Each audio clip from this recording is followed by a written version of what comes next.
A liturgia, a nossa liturgia deste domingo, ela nos pontua várias coisas importantes que devemos refletir. E para começar, nós começaríamos falando daqui da pessoa de Jesus, desse profeta, maior do que todos os profetas, enviado pelo Pai. E que realiza no nosso meio a sua missão com eficácia. Não quer dizer que essa missão, para ser realizada, não tenha lá seus contratempos, da qual nós até podemos ver no Evangelho.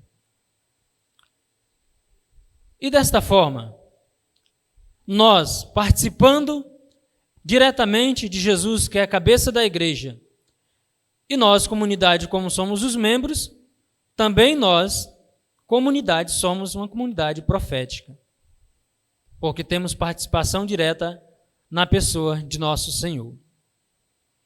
E como comunidade profética, que participa do Cristo diretamente e recebe as graças necessárias para a missão, nós podemos perceber aqui na primeira leitura que fala a respeito do profeta. O profeta, nós podemos perceber que ele, escolhido por Deus desde o ventre materno, o interessante para nós, que não é o profeta, não é aquele que está sendo gerado que faz opção por Deus, mas Deus já o ama e o escolhe antes mesmo da existência neste mundo. Deus já ama cada um de nós, mesmo antes de sermos formados no ventre da nossa mãe. E a cada um de nós é destinado uma missão com os dons específicos daquela missão que um dia nós iremos exercer neste mundo. Então, quer dizer que nenhum de nós, assim como os profetas, nenhum de nós que viemos a este mundo, não viemos por acaso, ou quer dizer, eu não tenho nada para fazer, apenas vim a este mundo. Como nos tempos de hoje, no período que vivemos, sendo um tempo de pandemia, onde nós ficamos mais naquele tipo de comodismo que a pandemia apresenta, que aí vem as ansiedades da vida e as depressões da vida, da qual a pessoa se vê como se sua vida não valesse nada. Vejamos bem, especialmente para esses que se pegam nesta situação de pensamentos, em achar que eu não sirvo, para que eu estou nesse mundo? Veja bem, que antes mesmo da sua existência, você já é amado, porque você já existe no pensamento e no coração de Deus. E você veio a este mundo, eu vim a este mundo, com uma missão específica que só descobre andando com Jesus, seguindo Jesus. Não é diferente. O profeta, da qual é escolhido por Deus, amado por Deus, mostra bem para nós justamente que antes que fores formado, quer dizer justamente essa predileção de Deus. Aqui a relação da criatura com seu Criador. Não é a criatura maior. O Criador é maior do que sua criatura. E a criatura que somos nós, partimos de Deus. Existimos em Deus, por isso um dia voltaremos para Deus. Então, para dizer que, assim como é dito da pessoa do profeta, depois tem essa relação com Cristo, e que também tem essa relação conosco, esse profeta, amado, escolhido por Deus, é dado uma missão para ele, como é dado a cada um de nós, da qual nós devemos, como na figura de Jesus, executar sem medo, sem covardia. Porque na medida que o Senhor nos confia uma missão para nós, Ele também nos dará a capacidade de executar tal missão. Se Ele nos chama como sacerdotes, Ele nos dá as forças necessárias e a capacidade de viver e executar aquela missão.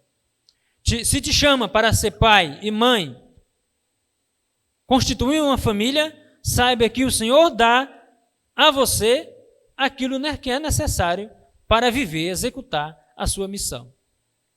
chama para si um leigo celibatário, no segmento de nosso Senhor, ou religioso, religiosa, saiba que o Senhor dá aquilo que é necessário para você viver a sua missão.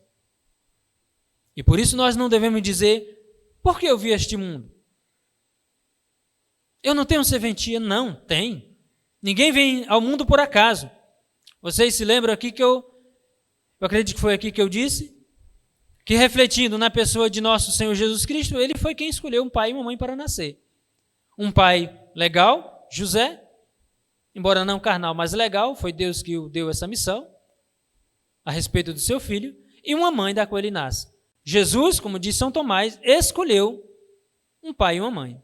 Quem de nós, aqui presente, ou os que estão em casa, escolheu uma mãe e um pai para nascer? Ninguém.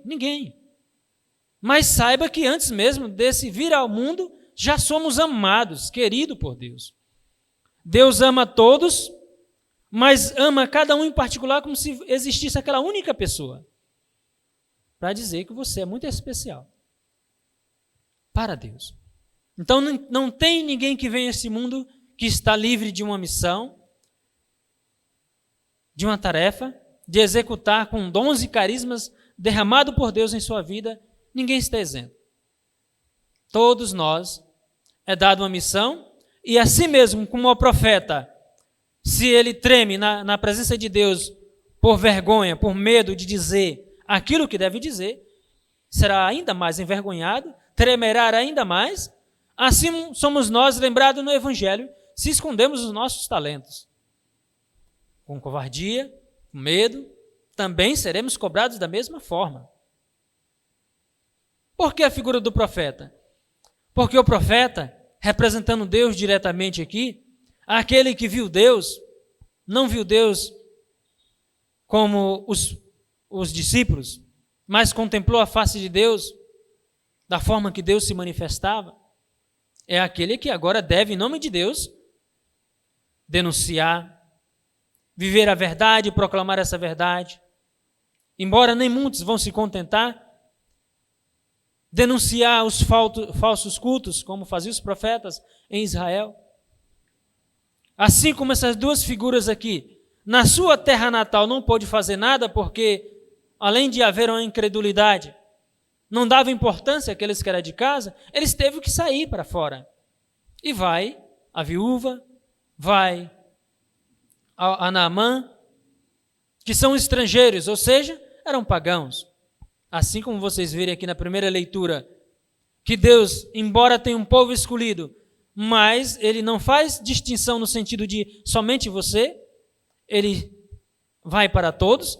Aqui nós vemos na relação dos profetas, e Jesus, sendo esse profeta enviado por Deus por excelência, acima de todos os profetas, faz a mesma coisa.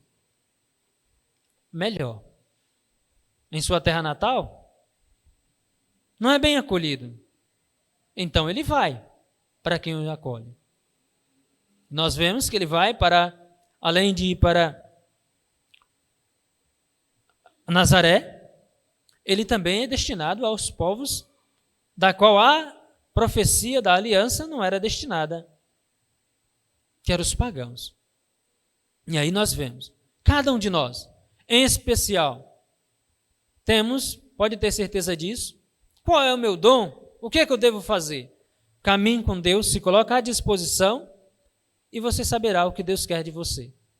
Nem sempre será fácil discernir, mas é só com Deus que a claridade sobre o que devemos fazer vai nos ajudar a distinguir aquilo que devemos executar.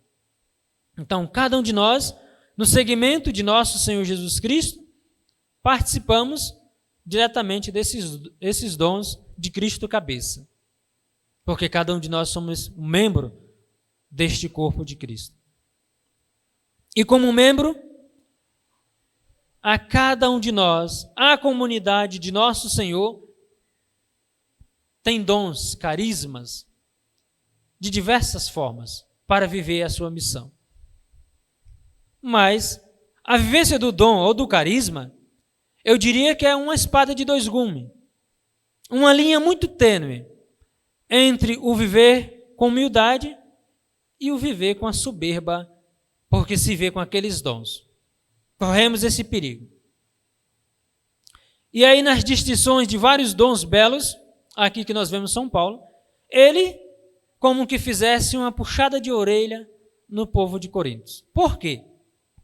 Porque aquele povo, como criança, eles estavam apegados aos dons carismáticos. Nós vemos aqui que São Paulo diz que aspirais aos dons ou ao dom maior. Mas o dom maior não é esse total de tantos dons que nós vemos aqui na descrição da segunda leitura. Porque em contraponto, nós vemos que em 8 vezes tem reprovações daquilo que vai contra o verdadeiro dom. 8 vezes São Paulo diz para nós o que é reprovado, que vai contra o verdadeiro dom. E o dom por excelência, o dom universal, que o cristão é chamado a viver, qual é? Caridade. Dom da caridade. Por quê? Para nós é apresentado, diante desta segunda leitura, 3 espécies de amor que do grego nós já conhecemos quais são. Né? O amor eros, o amor filia e o amor ágape. Os cristãos, se entendendo aqui em relação, nessa reflexão que nós estamos falando da primeira leitura, que se vê como chamado e amado por Deus antes mesmo da sua existência, ele coloca-se à disposição de Deus para servi-lo. Enquanto está servindo a Deus, pela graça batismal, é dispensado nessa pessoa vários dons para ele viver em sua comunidade, em prol da sua comunidade. A comunidade, ela vai se percebendo que nessas 3 dimensões de amor, o amor eros não servia para ser colocado em prática. Por quê? Porque era um amor muito relativo à paixão e o egoísmo. Ou seja, um amor egoísta, não a paixão que leva a pessoa a perder o foco da sua vida, ele delimita o que de fato é amor. Porque parte mais para uma carnalidade do que para uma liberdade. Então os cristãos já foram discernindo. Não serve. O amor filia também não serviria tanto. Por quê? Esse amor filia é um amor muito limitado, que é um amor de amigo, um amor familiar também restrito. Não se abre tanto assim. Dificilmente. E viram que o amor verdadeiro, o amor universal, é este amor caridade. E esse amor caridade é o único amor que passa, ele atravessa o tempo presente e a eternidade. Esses outros, como nós vemos São Paulo dizer, não existirá. O único que vai existir é o amor caridade. Porque, como eu disse para vocês, ele atravessa o tempo presente e quem o pratica e vive também desfrutará na eternidade desse dom maior. O dom maior é o amor. Esse dom maior, da qual nós vemos refletindo a primeira leitura, você já é amado por Deus antes mesmo de você dizer que ama a Deus. E até o teu amor por Deus, o meu amor por Deus, da qual dizemos eu amo a Deus, é Deus mesmo que infunde em nós para nos dar a capacidade de amá-lo e amar as outras pessoas também. É o único amor, esse amor caridade, que te leva à dimensão de amar até seus inimigos. Olhe para Jesus e veremos. Olhe para aqueles antes de Jesus, que no amor verdadeiro por Deus, embora perseguido, maltratado, morrem por causa desse amor verdadeiro por Deus. Porque entende, cada um deles que são amados primeiro e agora retribui a Deus com esse amor. Infelizmente, na nossa caminhada nem sempre é assim. Nem sempre retribuímos a Deus com amor, mas com ferida, com pecado, com ingratidão.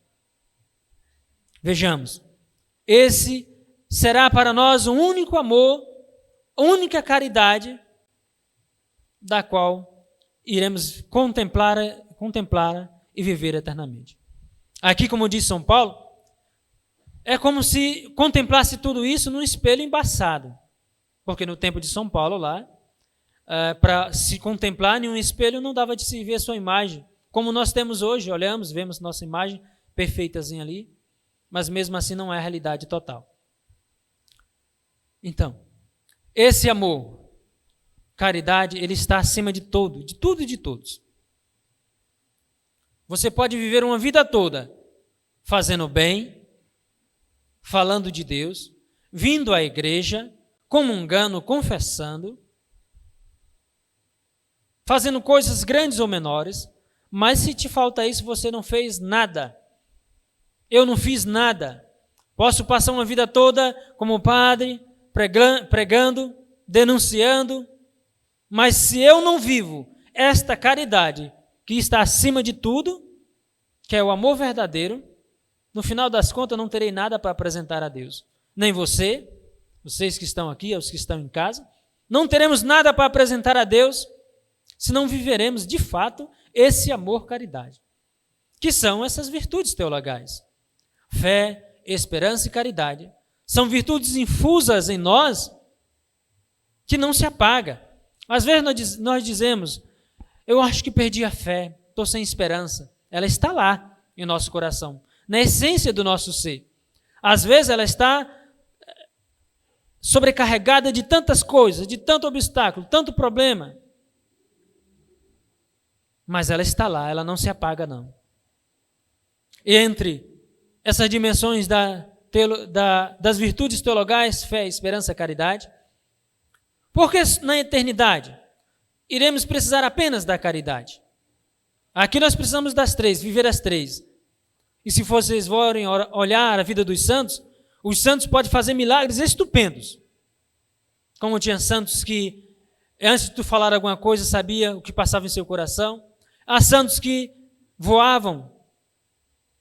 Há santos que manifestavam dons extraordinários. No final das contas, quando era para ser analisada a sua vida, para torná-los santos e subir ao altar, essas três virtudes são levadas em contas. Não é os milagres que fez em vida. Se de fato ele viveu essas três virtudes chamadas virtudes heróicas: fé, esperança e caridade. Enquanto nós estamos aqui, nós iremos precisar das três, porque nós estamos esperando em alguém que pela fé irei contemplar. Eu preciso aqui. Mas chegando na eternidade, espero que todos queiram e desejem, porque eu desejo, você vai precisar apenas da caridade. Por quê? A fé, naquele que você tinha, você já está diante dele, não precisa. A esperança, porque você esperava um dia contemplá-lo face a face, você não precisa mais, já o contempla. Então só precisa mesmo da caridade. Viver esse amor de Deus em totalidade. E aí você não vai ver mais como num espelho embaçado. Vai ver tal como o Senhor é. Mas e aí, vamos conhecer a Deus em totalidade? Não. Porque senão ele deixaria de ser Deus, né? Não iremos esgotar o conhecimento de Deus mesmo no céu, porque ele é Deus. Mas vamos conhecê-lo e amar e viver esse amor por todo sempre. Então, a cada um de nós, comunidade católica e cristã, vocês que sabem os dons que têm, que Deus os deu, não para si, mas para colocar em prática, não esconda. Não tenha vergonha e não sejamos covardes. Colocamos em prática. São Paulo chama atenção porque aqui ele fala, inspirai o dom mais elevado. O dom mais elevado é o dom da caridade. Mas o povo, os coríntios aqui, viviam os dons carismáticos, que são esses dons aqui que foram citados. Mas não viviam o essencial, que é o dom da caridade. Como eu disse, eu posso passar a vida toda fazendo o bem, mas se não tem amor, nada feito. E não pensemos nós que agradar a Deus em viver os nossos dons é fazer coisas extraordinárias na qual a Assembleia possa me aplaudir e dizer, olha fulano, você arrasou. Se isso vem, é consequência, isso aqui não importa. Se as pessoas vão dizer, olha, você cantou bem, você leu o salmo bem, você ornamenta bem, olha, Não é isso. Não se apega a esses dons, a parte do dom maior. Isso é consequência. Infelizmente, se nós se apegamos a isso aqui, aos dons fora do dom maior, achamos que estamos fazendo coisa extraordinária e corremos no perigo da soberba, de achar que somos melhor que outros. Às vezes a pessoa vai nos dizer uma coisa, embora eu já sei, eu corto aquela pessoa imediato, não, já sei. E nem o escuta. E nem o escuta. Embora, na maioria das vezes, eu já sei o que a pessoa vai me dizer. Eu escuto como se não soubesse. Aí depois eu complemento. Ah, é verdade, eu acho que já ouvi isso, mas eu já tinha ouvido. Não falte a caridade com seu irmão. Também não ouvi. Nós não venhamos correr o perigo de viver uma vida toda, como eu disse, frequentando os sacramentos, vindo para a igreja, fazendo aquilo que é competente das nossas vocações e, no final das contas, não vivendo o essencial. Porque no final de tudo, é isso aqui que vai contar. Essa caridade que nos leva à capacidade de amar até aqueles indiferentes que não nos amam. É difícil, né? Dá vontade de responder na mesma moeda, mas não é assim que o Senhor nos pede. O Senhor não respondeu na mesma moeda. Deu a cara a tapa, no sentido que, em vez de responder na mesma moeda, preferiu viver a paixão pelo resgate. Infelizmente, quando nós somos deixados levar muito, sem raciocinar, corremos o risco de responder na mesma moeda. Exaltado. E aí nós deixamos de viver isso. Sabemos que viver a caridade, como eu disse, é aqui uma espada de dois gumes, uma lâmina muito tênue, onde você ou vive de fato, ou cai na soberba por achar que tem dons extraordinários, e às vezes até tem, mas cai na soberba de se exaltar pelos dons que tem, que é em prol da comunidade. Então aqui a comunidade de Corinto estava como crianças, se apegando àquilo que são externo demais. E São Paulo chama a viver a caridade perfeita em Deus, que é capaz de amar os inimigos, dar a vida por Deus, como fez os profetas, como fez em toda a caminhada da igreja os mártires, que dá o seu corpo às chamas, como diz São Paulo. Se não fosse pela caridade e o amor verdadeiro pelo Cristo, não faria. Correria covardemente. Quanto de nós, meus irmãos, seja que nós que estamos aqui ou os que estão em casa. Ah, eu amo a Deus. Ama? Sim, amo. Você tem coragem de fazer isso? Tem. Esquecemos, né? Porque essas coisas a gente esquece. Vem a provação, vem a doença e logo nós estamos colocando Deus à prova. Como fez aqui o povo da terra natal de nosso Senhor Jesus Cristo. Queria um sinal, um milagre para acreditar no Senhor. E aí, infelizmente, por a incredulidade, por querer um sinal, um milagre, Jesus vai para fora, para os outros, para os estrangeiros. Porque ele não foi bem recebido em sua terra natal. E aí você compreende o evangelho de hoje, levando em consideração o evangelho de domingo, do domingo passado. Terceiro domingo. Por quê? Aqui nós só vemos nosso Senhor dizer hoje se cumpriu esta passagem da Escritura que acabaste de ouvir. Qual passagem? Quem viveu o evangelho de domingo sabe qual passagem. Na qual o Senhor entra na sinagoga, recebe o rolo da profecia de Isaías e abrindo ali, por providência de Deus, do próprio Deus a respeito do seu filho, lê a passagem de Isaías dizendo que o Espírito do Senhor estava sobre ele. Ungiu para, aí vai dizer, o roteiro todo da sua missão. E aqui ele só confirma que o que foi dito se cumpriu hoje. Em Jesus sabemos que é por excelência, se cumpre por excelência. Mas estas palavras que nos são dirigidas também se cumprem hoje em nossa vida. A cada um de nós. Tenhamos consciência plena que estas palavras que nosso Senhor nos dirige também ela deve ser cumprida em nossa vida. Como eu disse, na maioria das vezes, quando estamos bem, dizemos acreditar em seguir nosso Senhor, mas quando somos colocados à prova pela doença ou algo que prove a nossa fé, nós colocamos o Senhor à prova aqui também. Eu acredito se fizeram um milagre, eu vou acreditar. Ou eu preciso de um milagre. Não, se apega ao Senhor. O milagre só é consequência do seu apegar-se em Cristo. Hoje nós não somos provados como os mártires de antes. E mesmo assim vivemos uma fé muito relaxada, do qual todos nós deveríamos viver. Eu não me excluo, todos nós deveríamos viver uma fé de verdadeiro testemunho. E olha que nós não somos provados contra a nossa vida como eram os mártires. E preferiram perder a vida neste mundo para ganhar a vida eterna por causa do Cristo. Aquele que perde sua vida por causa de mim não perde, ganha. Ganha a vida. Então, nós, infelizmente, na maioria das vezes também colocamos o Senhor à prova. Eu acredito se fizer um milagre. Aqui, em sua terra natal, quando vocês verem dizendo, não é este o filho de José? Ou seja, eles querem rebaixar a figura de Jesus, a pessoa de Jesus. Por quê? Se Jesus não faz milagre, para eles acreditarem como fez lá em Cafarnaum, então ele é o falso Messias.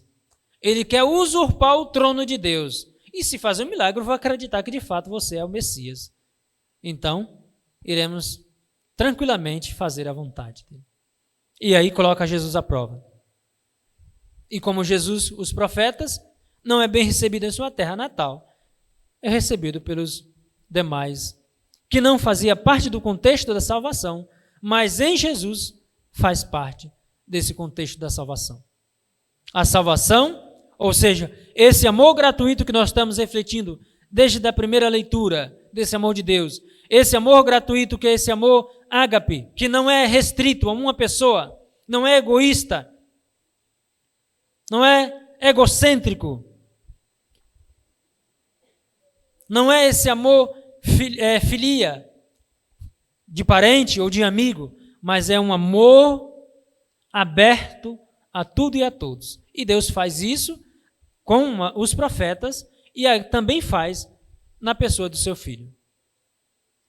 Um povo era escolhido e predileto, mas esse povo se fecha.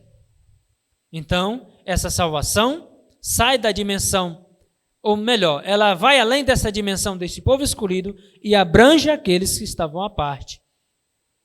Também são trago para o redil do Senhor.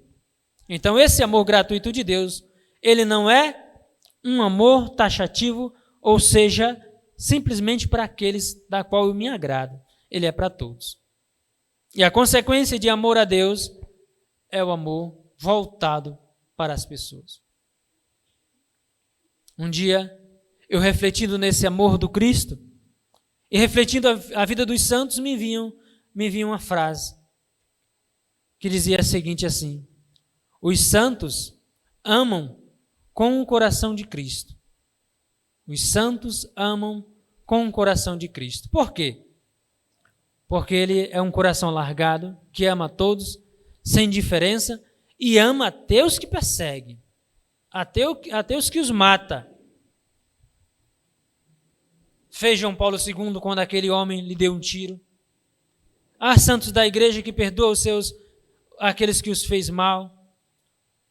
É só o amor verdadeiro que faz isso. Há mães que nós vemos que ela é capaz de perdoar o assassino do seu próprio filho. Se não é esse amor ágape, esse amor verdadeiro, esse amor caridade, dificilmente a pessoa tem essa coragem, essa capacidade. E acaba que vive uma vida toda esperando que o outro venha e peça perdão. E morre, na maioria das vezes morre assim, sem ter a capacidade de deixar-se ser contagiado por esse amor verdadeiro e perdoar aquele que te ofende. O interessante aqui não é se eu ofendi e vou lá e peço perdão. é se o outro te ofende. Negócio que parece ser contraditório, mas é assim. Nós vemos na passagem do Evangelho que nosso Senhor, antes de deixar a tua oferta no altar, e se alguém tiver te ofendido, você vai lá, reconcilie, e depois venha e deixa a tua oferta no altar. Não é se você ofendeu, é se o outro te ofendeu. E aí há pessoas que passam a vida toda da mesma forma e não muda. Comunga da palavra e da Eucaristia, mas não leva essa dimensão desse amor daqui, da qual comunga para a sua casa, para a sua vida, para as suas relações. E aí passa uma vida toda aquela pessoa ranzinza, murmurenta, complicada de viver a relação até mesmo em casa, porque não muda e nem é capaz de se ver que ela precisa mudar. E quando alguém fala, em vez de refletir que de fato eu preciso mudar, eu preciso deixar esse amor de Deus transformar a minha vida, a pessoa se chateia, não consegue se perceber. Então esse amor de Deus, da qual nós estamos refletindo, se cumpre em nossa vida também, ele deve ser vivido não somente dentro das quatro paredes, mas fora. E lembremos, ao cristão verdadeiro, não somente o católico não, o cristão verdadeiro que diz que ama a Deus, se ele restringe esse amor de Deus apenas aos seus, não há amor de Deus aí. Há um amor egoísta, um amor egocêntrico, um amor filia, somente esses. Fora daí eu não sou capaz de amar ninguém, nem mesmo aqueles que comungam da minha fé. O amor ágape, ele é daqui e atravessa o tempo, o espaço e a eternidade, é o maior dom que você, eu, cada um de nós devemos aspirar. Não é aquilo que nos coloca, porque o povo aqui de Corintos, ele queria os dons de status, né, que a qual o povo vê e logo, né, acaba se encantando. Não é esse dom que devemos querer. Mas é esse dom maior, o amor de Deus infundido em nós. E é somente esse amor ágape aqui, ó. Olha a dimensão desse amor verdadeiro. Esse amor verdadeiro, ele é derramado em nós pelo Espírito Santo e pelo próprio Filho de Deus, pelo próprio Jesus. Quanto nós não vivemos de fato, você e eu, cada um de nós, de fato, isso daqui, esse amor verdadeiro de Deus, infelizmente ainda nós não conhecemos a Deus verdadeiramente. Não conhecemos a Deus verdadeiramente. Eu estou em processo, em caminhada, mas ainda não cheguei a conhecer a Deus. Pense nisso, você, eu, cada um de nós, a vocês, meus irmãos que estão aqui, aos demais que estão em casa. Veja como está a tua relação com Deus e com o próximo aí. Veja como está a relação na sua casa. Vive esse amor de Deus verdadeiro? Ou não? Então, são coisas que devemos refletir em nossas vidas. E lembremos que não precisa colocar Deus à prova se você o ama verdadeiramente, não. Não coloque à prova. Apenas ame. Ele sabe a necessidade de cada filho antes mesmo que você apenas abra a boca. Embora sempre é bom abrir a boca para clamar e pedir a graça de Deus, mas Ele sabe. Então não precisamos colocar Deus à prova para pedir prova desse amor de Deus, sendo que você já é amado antes mesmo de vir à existência. Não esconda seus dons, seus talentos, que cada um de nós temos. E devemos colocar em prática. Sabemos quais são. A menor coisa que você faz para Deus, se você faz com amor, está aí. Algo bem feito. Algo que pode te levar à salvação. De que fazer coisas extraordinárias, ser aplaudido, engrandecido, e não ser algo feito por amor, e no final das contas, não nos servirá de nada. Então que esta palavra dirigida a cada um de nós nesta noite se cumpre em Jesus por excelência, mas ela quer se cumprir em nós também. Lembremos que a palavra vindo a esta terra, Jesus mesmo, e esta palavra dirigida a nós, ela não volta sem não executar aquilo que é próprio dela, os seus frutos em nós. Peça ao Senhor esta graça. Peça esse dom. Se ainda não chegou a viver este dom maior, eu creio que nenhum de nós ainda não vivemos por excelência, isso é verdade. Nenhum de nós. Esse dom maior, ainda há resquício de amor próprio, de amor egoísta, que às vezes pensamos em nós, em nós, em nós. Peçamos esse dom. Senhor, me dará a graça de viver esse dom. E lembre bem, na Eucaristia, já dizia Catarina de Sena e tantos outros santos, o que você pede é dispensado. Porque é o dom maior aqui derramado para nós. E aí era onde os santos aproveitavam desse dom maior sendo derramado por excelência. A nós que estamos aqui, peçamos esse dom maior a Jesus. Aos que estão em casa, peça esse dom maior de viver essa graça do verdadeiro amor de Deus em sua vida e em sua família. Não tenha medo de viver isso e colocar isso em prática em sua vida. Que Nossa Senhora nos ajude, nos conduza a viver e fazer a vontade de seu Filho em nossas vidas. De não ter medo de testemunhar. Sabemos que o verdadeiro testemunho, quando se fala testemunho, aqui se chama martiria. Martírio, né? Testemunho daqueles que davam a vida por Cristo derramando sangue. Nós damos um testemunho, embora não num derramamento de sangue, mas no martírio, às vezes, incruento, do sofrimento do dia a dia, das provações do dia a dia. Assim também somos chamados a dar o testemunho de amor a Cristo. Faça você, faça eu também esse verdadeiro testemunho. Que Nossa Senhora nos ajude, ela que fez tudo o que o Senhor a confiou. Foi mãe e discípula. Também nós verdadeiramente possamos ser verdadeiros discípulos. Se queremos uma igreja melhor, se queremos católicos melhores, comece por nós o testemunho verdadeiro. Se queremos um atraco ateu melhor, onde o testemunho cristão, católico possa estar além da nossa convivência na igreja, parta de você e eu esse testemunho. Se queremos denunciar as corrupções, aquilo que é mal em nosso meio, saiba que a vida é o melhor testemunho para fazer isso. Mais do que palavras elas passam, as palavras às vezes nem se cumprem, mas a vivência com a vida é o melhor testemunho. Santo Antônio dizia, viva o que você fala, e o que você fale seja o que você já vive. E Santo Inácio de Antioquia dizia, o que a igreja precisava, Nosso Senhor dispensou a ela. Tudo, não falta nada. Então, esta igreja viva, corpo de Cristo, não falta nada para fazer a sua vontade. Então, façamos a vontade do Senhor. Que Nossa Senhora nos ajude e nos conduza nessa missão de ser verdadeiros seguidores de nosso Senhor Jesus Cristo. Louvado seja nosso Senhor Jesus Cristo.